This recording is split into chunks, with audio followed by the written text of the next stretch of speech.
week's precious metals market update. Last week we generated quite a stir, and I do want to reiterate for those that have called that were upset about the numbers I gave out about the stock market versus gold since 1971, but the numbers are right. I did leave out, it did not include dividends for the stock market. But for the ones of you that didn't watch it last week, I'm recording this today on April 3rd, 2019. But the question came up when Nixon freed gold in 1971, where was gold and where was the Dow and where is it now? And all I did is go to Dow Jones website, and it's a very dishonest because every time a company does better, they take something out of the 30 big industrial companies and add the one that's doing better. So it's really even distorted worse than what I get. My whole point about this is not that you shouldn't own stocks. That's not even anything I'm thinking. My thing is you should own gold as a percentage of your assets. It was good enough for King Solomon in Ecclesiastes 11:2 to divide your wealth 7 or 8 ways, because no man knows what disaster will come upon the land. So let me say it for the ones that didn't watch last week. At the end of 1971, when Nixon freed up gold went up from $32 to $40 an ounce. Today it's $1,300 an ounce. The stock market was at 5,289, 5,289, and now today it's up at 5,800, 26,000. Call it what you want. Stock market's gone up 4.8 times. 4.8, not even 5 times. Now, once again, that does not include the dividends. It does not take off the taxes you paid on the dividends. So it's not exactly right. But here's what's important. This is right. Gold has gone from 40 to 1,300. It's gone up 33 times. While the stock market, I say, has gone up 5 times. Now, question is, where do we go from here? That's what you're interested in. You keep your stocks, you keep your other investments. We're talking about pure diversification because there are events out there right now, both in the technical and the fundamental world for gold, that's going to send it up dramatically from where it is. And the first is Basel III. If you'll go in and Google Basel, B-A-S-E-L 3, Basel, Switzerland, central banks are now buying gold like crazy.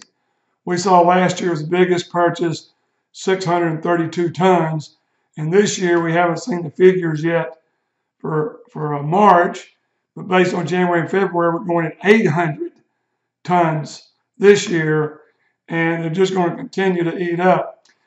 Jerry Robinson and I did a seminar in Denver, Colorado about 10 years ago, and we had a picture of all the gold ever mined based on weight. It would all fit under the Eiffel Tower, or it would fit in an Olympic-sized swimming pool, and people just can't comprehend how rare gold is, and the reason it's been money since the beginning of time, second book of Genesis to be exact, when gold was put in the Garden of Eden. So you look at it and you say, we can't print gold. We can't make it. What do the central banks know that you don't know? Why are they willing to buy it? Because Basel now says you can buy dollar for dollar and count it on your balance sheet. Gold is now a mainstream investment. We're at the beginning of it. So you ask your question, will the Dow go from 26,000 to 50,000 quicker than gold to go from 1,300 to 2,600? I mean, the odds are way in gold's favor. Technically, fundamentally, argumentatively, historically, it is set right now to make move because people are sick and tired of fiat money, money by decree, and our debt is running straight through the ceiling. We can't control anything in this country, and we're losing control worldwide. The dollar is on a death walk. I don't care if you believe it or not. No country's currency in the history of the world has survived that went off a gold-backed standard. And the U.S. dollar will not be the first. In fact, it is speeding up quicker. because a few weeks ago, months ago, I did the one that I got the most comments ever on in emails, and that was the one about what China and Japan can do right now by selling $2.5 trillion of U.S. debt. They can push the dollar down all the way to 72 on the world index where it was in 2000. And by the time it came from 125 all the way down to 72. And gold went up 6% per 1%. The dollar went down during that time frame. So everything is slanted to gold. Central banks buying it. If central banks thought stocks or bonds were the place to be, that's what they'd be buying more of. They wouldn't be loading up on gold because they know the eventual solution to all financial problems is going to come through gold because it's the only investment in the world that everybody can agree on. It's got a peg price every day. You know what it's worth. So all I can say is get your house in order because things are starting to accelerate. I don't have time on this thing to go into cryptocurrencies backed by gold, the advancement in that and how it's coming up. Special drawing rights by China. Is China ready to open a new Chinese yuan currency backed by gold? Maybe it's 30, maybe it's 50, maybe it's 75% backing for the new currency. I don't know. There are different opinions out there. But I can tell you all this stuff is moving. And we're even seeing experts now that are saying that gold, I mean, we think at an 85-to-1 ratio, silver historically is very favorable right now. But I'm not going to get into that today. But there are people I have a lot of confidence in that think the ratio is going to go to about 110 to 115 to 1 before silver really starts its move up and catches back up back into a more normal historical ratio.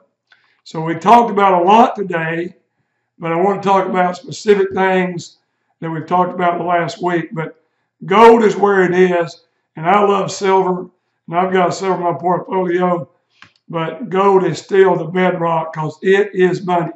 Central banks can't buy silver, but they can buy gold, they do buy gold. And once again, if you're not up on Basel III, take a look. The last thing I want to mention is an intriguing article that was sent to me by a client that says the big rush to precious metals IRA is going to come from retiring people with 401ks. But when you think about it, with trillions of dollars out there, baby boomers, that were born from 1946 up to 1955, that decade, are retiring. They're getting rollovers out of their 401k. They can now take it from their company. They'll put it into a self-directed IRA and keep managing stocks and bonds. But they also are taking, I've never seen the biggest part of our increase in our business is self-directed precious metals IRAs. Guy rolls out $300,000 or $400,000.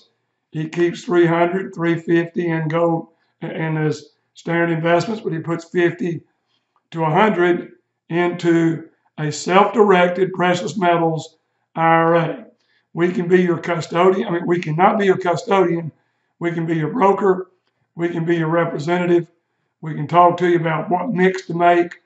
But everybody listening to this show that has a 401k, as soon as you can either take a loan from it and pay yourself interest back or get part of it rolled out where you can get a precious metals IRA, that is going to be another booming trend that's going to help the price of gold in addition to the main things, the falling dollar, Basel III, banks can own gold, central banks are increasing their buying in gold, financial diversification is being picked up as more and more money managers are moving clients into gold.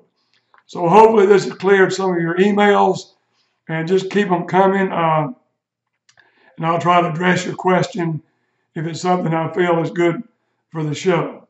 But remember, the Economic Summit is coming up in Arkansas here in May. We're getting closer, just month and a half away. So hopefully I'll see some of y'all in Rogers, Arkansas at the Follow the Money Economic Summit. With this week's Precious Metals Market Update, this is Tom Cloud signing out.